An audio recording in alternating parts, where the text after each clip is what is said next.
iPhone 14 Pro Max មកធ្វើការផ្លាស់ប្ដូរសម្បកជាប្រភេទ original ដោយសារតែរបស់គាត់នេះ3ខ្នងក្រោយបងប្អូន3ឡើងម៉ត់ហ្មងហើយគាត់ឆ្លាញ់ពណ៌ស្វាយអញ្ចឹងគាត់ឲ្យយើងដូរទៅពណ៌ស្វាយជូនគាត់អញ្ចឹងណានេះពណ៌ស្វាយហើយសម្បកនេះជាប្រភេទសម្បក original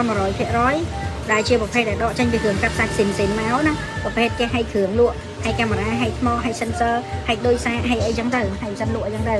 ចឹងជាប្រភេទស៊ីន 100% ចឹងបងប្អូនត្រូវការគ្រឿងស៊ីនរបស់វាចឹងអាចតាក់ទងមកខ្ញុំបានដោយសារខ្ញុំអាចឆែកក្រជូនគ្រឿងស៊ីនបានណាហើយនេះរបស់គាត់3ឡើងម៉ត់ហ្មងហើយម្ចាស់គាត់ចង់ដូររសជាតិទៅពណ៌ស្វាយម្ដងហើយនេះមុនពេលយើងធ្វើគឺគ្រឿងក្នុងរបស់គាត់ស្អាតចឹងនៅពេលដែលយើងធ្វើហើយខ្ញុំថតឲ្យមើលគ្រឿងក្នុងគឺខ្ញុំត្រូវតែធ្វើឲ្យស្អាតដូចចឹងដែរធ្វើឲ្យស្អាតនិយាយទៅធ្វើឲ្យបានស្អាតដូចចឹងហ្មងណាអត់ឲ្យមានស្នាមប្រទេតាអីនិយាយទៅធ្វើមកខ្ចីជូនហ្មងណាចាំពេលហើយខ្ញុំថតឲ្យមើលពេលខ្ញុំកន្លងហើយខ្ញុំរៀបអីមកស្អាតជូនណាឥឡូវនេះរួចរាល់ហើយយើងទៅ check មើលនៅការធ្វើរបស់យើងហើយណាគឺគ្រប់ប្លុកកលៈទាំងអស់គឺយើងរៀបចំមកស្អាតជូនចៅខ្យងហើយគឺអត់មានខ្វះទេយើងហ៊ានថតបង្ហាញនេះដោយសារតែយើងធ្វើស្អាតជូនណាមើលឃើញបងប្អូនប្លុកកលៈឡៃកាមេរ៉ាអីគឺធ្វើមកស្អាតជូនទាំងអស់